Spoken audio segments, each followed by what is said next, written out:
buenos días. Agradezco la invitación a participar en esta mesa. Bueno, ahí hay una información. Yo hago parte de una agrupación llamada Mapa Teatro, radicada en Colombia, que tiene ahora 30 años de existencia y que se ha configurado como un laboratorio que ha servido precisamente tal vez como una modalidad de producción muy ligada a los temas que aquí nos convocan, es decir, a una cierta forma de precariedad, pero también algunas tácticas de resistencia en un país que ha conocido 52 años de guerra y que acaba de alguna manera rechazar un acuerdo de paz que había venido trabajándose en los últimos años, como ustedes lo saben, en La Habana, y que nos deja a la mitad de la población colombiana en un total limbo, después de haber depositado pues realmente todas nuestras esperanzas y nuestras luchas desde muchos campos por conseguir esta paz en la cual ninguno de nosotros, o por lo menos desde mi generación, ha conocido un solo día de sosiego. Este estado de excepción ha sido pues una condición permanente de la sociedad colombiana, y bajo distintas modalidades de ese estado y con distintos modos de relación a ese mismo estado, los artistas colombianos hemos tenido que inventar e intentar desarrollar nuestras propias prácticas. Para algunos, tal vez herederos de unos modos de pensar, unos modos de vivir, unas condiciones de existencia de las décadas que siguieron el gran recrudecimiento de la violencia en Colombia, los años 60, 70. Tal vez los artistas se inscribían en luchas de orden macropolítico. Los artistas eran respaldados en muchos casos, los artistas de izquierda, los artistas que de alguna manera llevaban un trabajo militante, adheridos al Partido Comunista o a algunas fracciones de la sociedad colombiana que apoyaban las luchas más bien en un campo macropolítico. Esto fue cambiando, y tal vez a partir de los años 80, 90, con la aparición del narcotráfico, los artistas empezaron a pensarse más dentro de un ámbito menos macropolítico, tal vez por los pocos resultados que quizás el arte, particularmente nuestras prácticas, tuvieron en ese ámbito macropolítico, a pensar más la práctica en una esfera micropolítica. Y tal vez es allí, en este ámbito más micropolítico, en el cual nuestra agrupación, nuestro laboratorio, llegó a Colombia. Nosotros estamos en Colombia desde hace 30 años, exactamente este año, y encontramos rápidamente que ante el fracaso de una idea de una práctica escénica ligada a una tradición que venía precisamente muy ligada a estas luchas macropolíticas, con grupos estables de actores o de artistas afiliados, había que empezar a imaginar, ese modelo no tenía mucho por venir y teníamos que empezar a imaginar otras estrategias. Entonces, de alguna manera azotados por una realidad muy contundente, una realidad que afectaba realmente directamente los cuerpos, particularmente en la época de los 90, donde en las capitales los ciudadanos empezamos a sentir el impacto del narcotráfico a través de sus múltiples intervenciones en el espacio público, las múltiples formas de producir temor, miedo en la sociedad de las ciudades. Entonces el laboratorio apareció para nosotros como una posibilidad de lugar, de forma, de modo de producción a través del cual podríamos ir realizando una práctica. Esta práctica artística se inspiró de un un poeta, escritor famoso alemán, Heiner Müller, que hablaba de laboratorio de la imaginación social. Tal vez una idea que había intentado desarrollar Müller en todo su periodo de relación con Bertolt Brecht.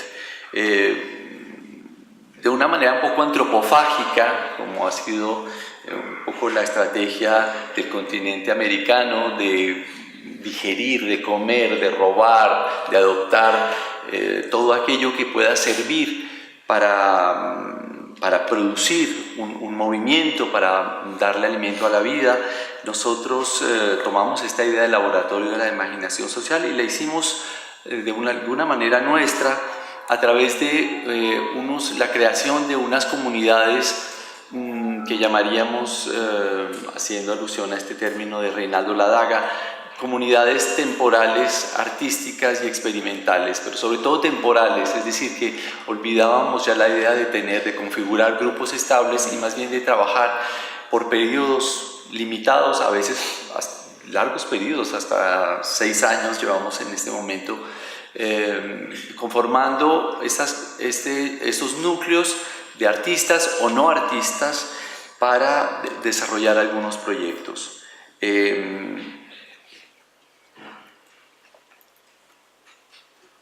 Las formas de trabajo, los modos de producción, la inscripción en marcos específicos de la realidad y la economía misma han hecho parte de todos nuestros procesos de creación. Esto no está antes del proceso de creación, ni es algo que hace parte que está en manos de algunas personas. Nosotros mismos hemos tenido que desarrollar al mismo tiempo que la creación misma, todos sus modos de producción, lo que creo que ha terminado por darle un giro a la noción de obra para devenir más aquello que podríamos nombrar ahora un obrar, que creo que desplaza la idea de la obra, del objeto terminado, del objeto producido, hacia un gesto que está en una permanente activación, en una permanente reactualización, y que hace que el gesto del artista pues no se puede materializar y cristalizar únicamente en ese objeto producido, sino que el objeto termina siendo simplemente un eslabón, una parte de un proceso que dialoga y que se problematiza permanentemente con sus modos de producción, puesto que no hay un objeto que sea neutro, un objeto que venga salido de un trabajo meramente artístico pensado como tal vez se pensaba antiguamente en el siglo XIX, fruto del encierro de unos artistas en un estudio o en un taller o en un teatro, sino el fruto de negociaciones múltiples y donde se tienen que resolver las múltiples contradicciones que cualquier opción que tomamos nosotros los artistas tiene que ser negociada, debatida frente a múltiples instancias, ¿cierto? Tanto económicas como políticas, como morales y éticas. Entonces, en ese sentido, creo que la precariedad ha sido una de las formas, casi que una condición obligada y necesaria para poder mantener una cierta autonomía con respecto a unas directrices culturales y a unas políticas de Estado en materia de creación artística. De tal manera que la precariedad no es que llega por una crisis, sino que la precariedad también se constituye o se piensa como una forma de preservar una cierta autonomía con respecto a unas instancias donde el capital direcciona y de alguna manera ordena, ¿cierto?, el programa de los artistas. Dentro de esas comunidades que hemos creado y que nos han permitido desbordar el mismo campo del arte para ir incursionando en múltiples ámbitos de la realidad, hemos descubierto una figura fundamental para nuestro trabajo que ha sido la figura del testigo. La presencia de testigos de múltiples naturalezas ha sido desde los años 90 precisamente donde hicimos nuestro primer trabajo, golpeados, afectados directamente en nuestros cuerpos por la presencia del narcotráfico en las ciudades, que decidimos irnos a una cárcel de Bogotá para tratar de entender qué significaba con la aparición de una figura nueva en el panorama que se llamaba el sicario, era una figura que desconocíamos hasta ahora, cómo esta figura se iba convirtiendo en un agente absolutamente indispensable del narcotráfico y que movilizaba unos imaginarios, unas representaciones absolutamente nuevas para nosotros. Entonces, en ese contexto, en ese primer desplazamiento por fuera de un campo del arte, a trabajar durante un año en una cárcel de máxima seguridad de Colombia, con un grupo de presos, casi todos ellos sicarios de la ciudad de Medellín, empezamos entonces a preguntarnos por qué significaba la figura del testigo y cómo ciertas formas de testimonio, pero también de presencia testimonial, problematizaban el relato mismo de la historia. ¿Sí? Entonces, poco a poco, desde ya son los años 90, aquello que hoy en día ya se conoce de manera digamos, ya normalizada como el teatro documental, particularmente aquí en Europa, nosotros veníamos ya desarrollando este trabajo con comunidades por fuera del campo del arte. Pareciera que el estado de precariedad también en el cual nos hemos colocado para podernos justamente mantener una cierta autonomía y poder tener una cierta libertad de acción, ha traído consigo algo que parece un corolario de la precariedad, que es la vulnerabilidad. La vulnerabilidad del artista, pero también la vulnerabilidad del cuerpo de personas con las que nos hemos unido para trabajar, ha sido también un aspecto fundamental del trabajo. La vulnerabilidad de los cuerpos, la vulnerabilidad también de un aparato del afecto, ¿no? Que permite tal vez estar en una escucha permanente, en una escucha continua de aquello que acontece y de la manera como eso que acontece va afectando los procesos de creación que se hacen por fuera de tal vez todo programa que se hubiese preconcebido. Entonces, al lado de la precariedad también coloco la vulnerabilidad necesaria para la movilización justamente de los afectos, de los problemas y las contradicciones que hacen parte del trabajo mismo. El trabajo con los testigos ha traído para nosotros enormes preguntas, enormes problemáticas, puesto que nadie, los testigos no representan a nadie más que a sí mismos. La representación entra entonces aquí en un campo en el cual nosotros trabajamos, que es la representación, ya no la representación dramática y mimética, pero sí una forma de representación. Todos seguimos de alguna manera en campos de representación, es imposible escapar a la representación. Entonces, el problema de la representación sigue siendo, digamos, un problema vigente para nosotros en la creación y en la práctica artística en todo momento. Y esta representación no escapa, tampoco es una responsabilidad que nos concierne a todos, incluso a aquellos que vienen por fuera del campo del arte. ¿Cómo trabajar entonces con estos testigos? Ha sido una pregunta que en los últimos años nos hemos preguntado de manera más radical cuando iniciamos el actual proyecto, del cual entonces voy a mostrar algunas imágenes, que es una especie de anatomía de la violencia en Colombia. En el 2009 iniciamos este proyecto tratando de entender tres facetas de lo que había sido para nosotros la violencia en Colombia. La violencia producida ¿cierto? Por fuerzas en conflicto armado, la guerrilla, ¿cierto? Y el ejército colombiano. Una segunda producida por el narcotráfico y también todas sus luchas y corrupciones con el Estado. Y una tercera muy ligada a ellas dos, que es el paramilitarismo y cómo esta fuerza hizo presencia, apareció en el escenario colombiano y también permeó todas las instituciones, todas las instancias y se volvió casi que un agente normalizado, banalizado dentro de una práctica de la violencia en Colombia.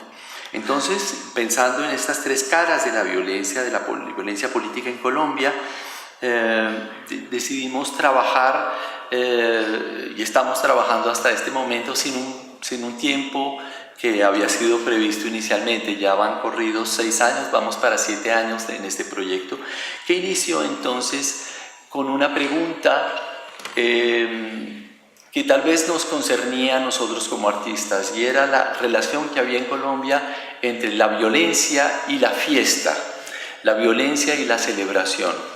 Lo cual es una paradoja, porque si la celebración está ligada a la vida, está ligada a lo más vital de los hombres, la violencia es aquello que aniquila la posibilidad de la celebración, la posibilidad de la fiesta.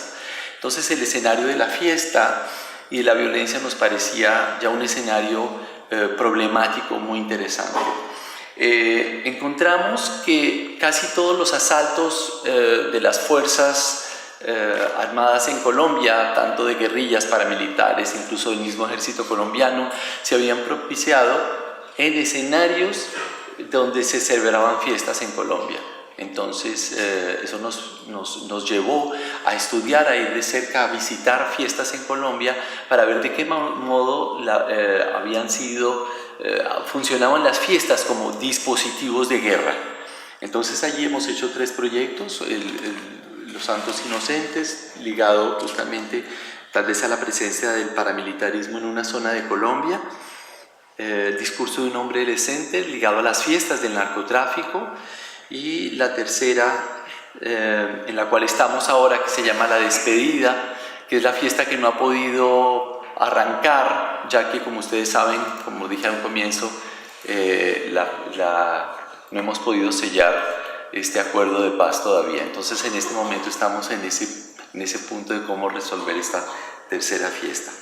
Con lo cual la fiesta y la violencia sigue siendo entonces para nosotros justamente un lugar de resistencia también de la población civil, y un lugar paradójico de ataque y un blanco preferido de las violencias en Colombia.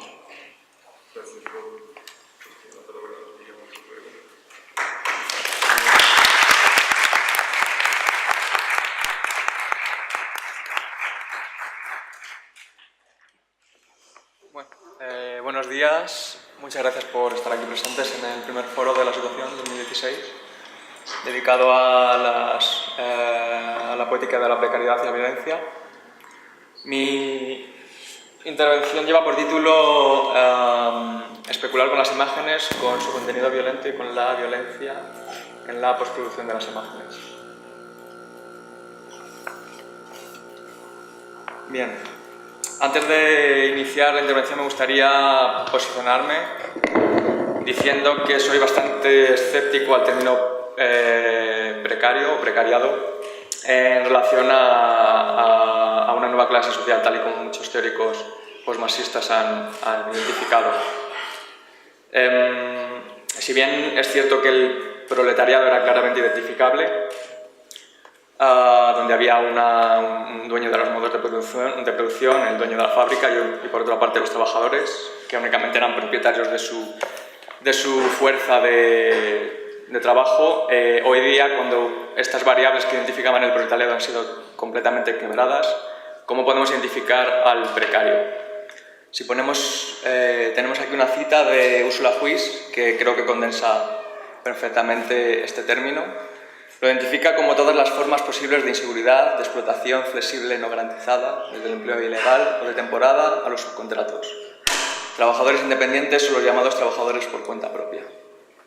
Pongamos como ejemplo 2 casos concretos. Una persona que tiene un empleo fijo, pero cobra el salario mínimo interprofesional y tiene una situación compleja. Y por otra parte, un trabajador que únicamente trabaja durante, pongámosle, 10 días al año, trabaja de forma esporádica, pero el salario que le reporta su trabajo le permite vivir perfectamente. Podríamos categorizar en esta supuesta clase social a estas 2 personas. Bajo mi punto de vista creo que es bastante difícil, ya que el principal problema viene del querer cuantificar estas variables que han sido quebradas a lo largo de la historia, precisamente del siglo XX, a través de las políticas liberales y neoliberales. Pero también he de decir que este escepticismo no es absoluto, ya que una de las características que identifica el precariado, que es la especulación, me ha servido para abrir una vía teórica en relación a la historia y a la cultura visual, en relación sobre todo a la cinematografía y a la obra audiovisual.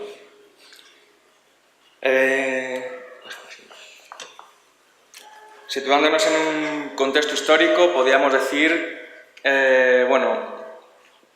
formando una pequeña periodización, yo identifico un primer estadio a la finalización de la Segunda Guerra Mundial, cuando en Europa una serie de políticas socialdemócratas son introducidas y de alguna forma el Estado interviene directamente en la reproducción social y en la distribución de la producción.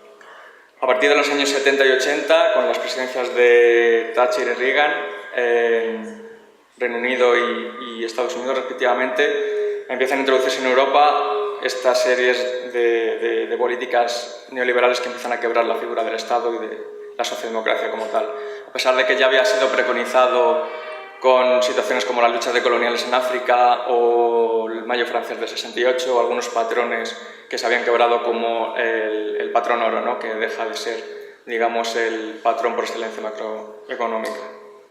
Lo que ocurre aquí en el estatus del trabajador en el régimen es un paso del trabajador con un estatus de estabilidad, digamos, con un salario fijo, con un acceso a la educación y a la sanidad pública, con un sistema de pensiones tras la jubilación, a un trabajador que está inserto en un régimen de especulación perpetua, donde la mercantilización de la vida y de su reproducción social hace que pasen sus derechos a convertirse a negocios. Por lo tanto, no puede hacer, digamos, una mira a un futuro lejano, ni siquiera a corto o medio plazo.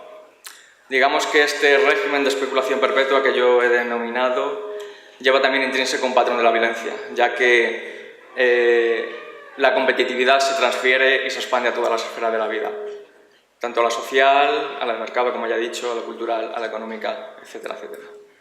Y es así que haya querido identificar en esta relación violencia y especulación tres situaciones que se dan a lo largo del siglo XX en relación a la cultura visual, como ya he dicho específicamente en la cinematográfica y en la audiovisual. Comencemos por un primer clip, que es un extracto de...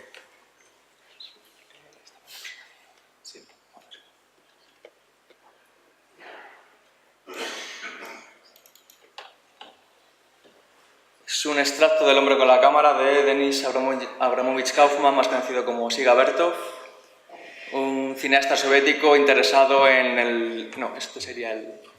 Sería lo de...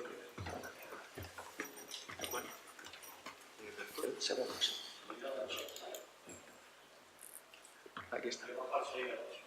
No.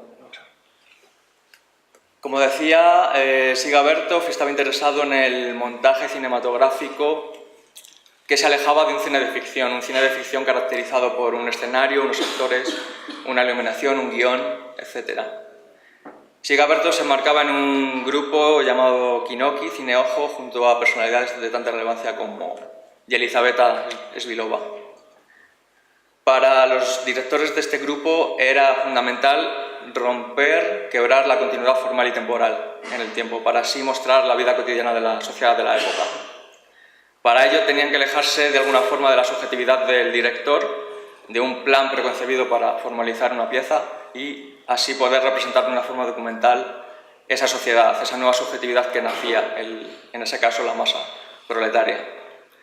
De alguna forma se emancipaba la mirada, el espectador podía fluir su mirada con facilidad gracias a este tipo de montaje, que en cierta forma también trasciende, digamos, las limitaciones biológicas del propio ojo humano. Tal y como identifica el filósofo Miguel Alfonso Boujave, la metodología de Bertov se basa en 6 puntos. Primero, filmación de los hechos. Segundo, selección de los hechos. Tercero, difusión de los hechos. Cuarto, agitación por los hechos. Quinto, propaganda mediante los hechos. Y sexto, puñetazos de los hechos. Este tipo de montaje, digamos que comienza con unos principios especulativos que toma patrones científicos para determinar ciertos datos concretos de la experiencia sensible del espectador, para así de alguna forma, a través de este tipo de montaje violento, claro, preciso, rápido, alejar la idea del cine como entretenimiento y divertimento de la masa popular y acercarlo a un cine revolucionario, un cine para alentar al espectador hacia la lucha.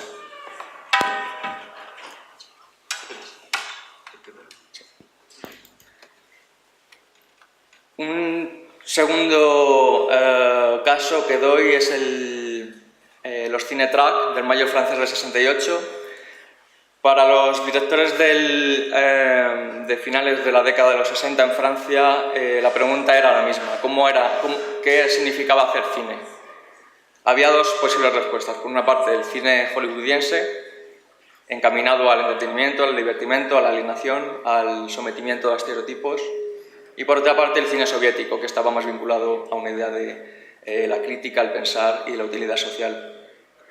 De entre estos directores se conforma un grupo muy relevante, como es el grupo Siga Bertov, que hace referencia directa al director previamente expuesto. Pero también otros directores como Jacques Reinal o Alain Resnais comienzan a elaborar este nuevo lenguaje cinematográfico. Era fundamental para ellos el introducir en estos clips todo tipo de material que se iba cruzando en el día a día en relación a la realidad de los hechos, ya sea poesía, panfletos, fotografía, etcétera, etcétera.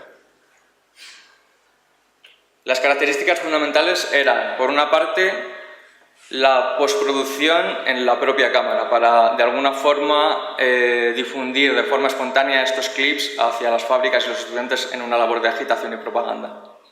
Por otra parte, la duración de la película era la misma que el rollo de película, unos 2 minutos 50. Y por otra parte, había una inexistencia de sonido. Pero la característica fundamental era, de nuevo, el mostrar la vida a través del montaje. A través de este tipo de lenguaje cinematográfico con carga violenta y con un lenguaje formal también violento, basado en unos patrones científicos, de nuevo, donde las escenas se sitúan en la pantalla el tiempo suficiente para que el espectador alcance su significante textual, de nuevo formulaban un nuevo lenguaje cinematográfico para alentar al espectador de nuevo a una lucha revolucionaria directa.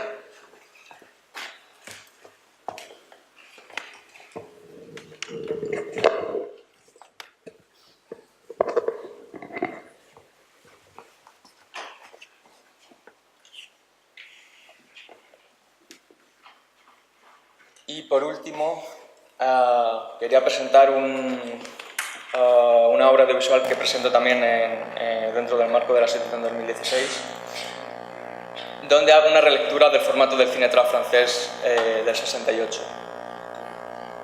Para ello me he basado en las mismas premisas, intentar mostrar la vida a través del montaje.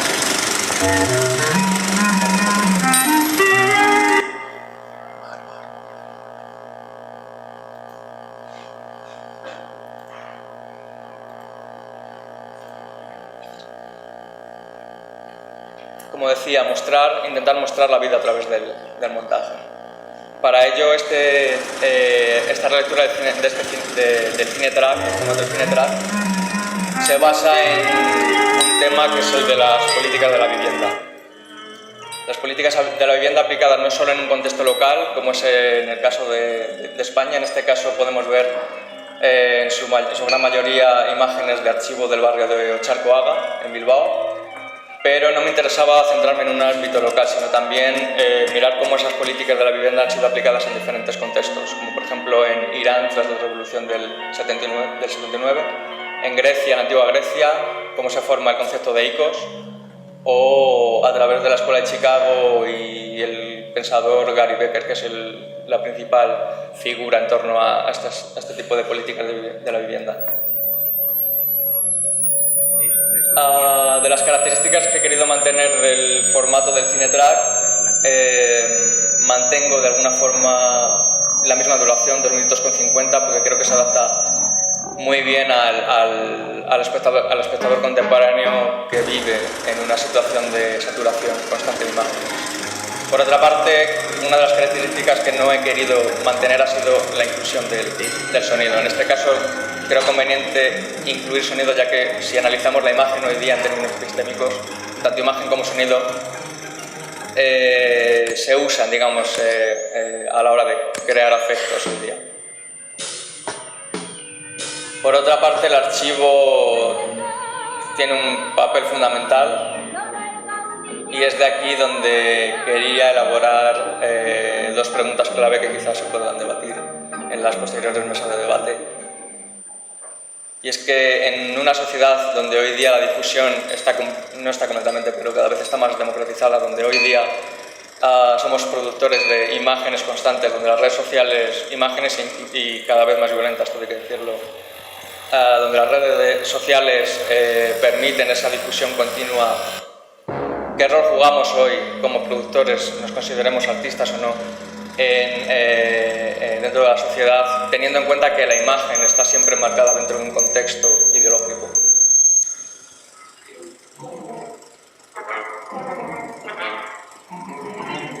Y por otra parte, también plantearía qué rol juega el archivo en la activación política y social.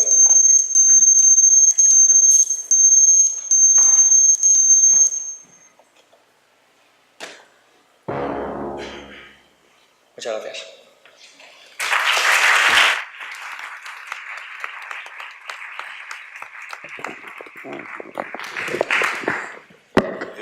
Bien, pues como he dicho antes, ahora no hay turno de preguntas. Las preguntas, intervenciones, comentarios, propuestas las hacemos en las mesas. Vamos a tener 15 minutos de descanso. La mesa Ser precario será en el aula 111, que es nada más salir en este pasillo. Las otras 2 mesas, dejarse afectar y hacer con lo mínimo, serán en el aula 303 y 304, que está en la 3ª planta, subiendo a la última planta hacia el fondo.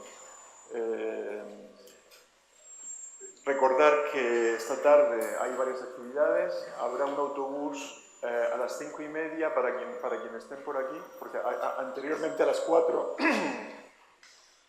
bueno, hay varias cosas en la facultad. A las 4, todos tienen el programa, a las 4 está la proyección de Manuela en la WIM, ahí no ponemos autobús, se puede ir caminando, son 15 minutos más o menos caminando hasta la WIM. Si habrá un autobús que saldrá de aquí a las 5:30 y que hará una parada en la WIM y que luego seguirá para subir a la iglesia de San Miguel para la conferencia de Luis Canitzer y posteriormente la presentación de Dionisio Cañas.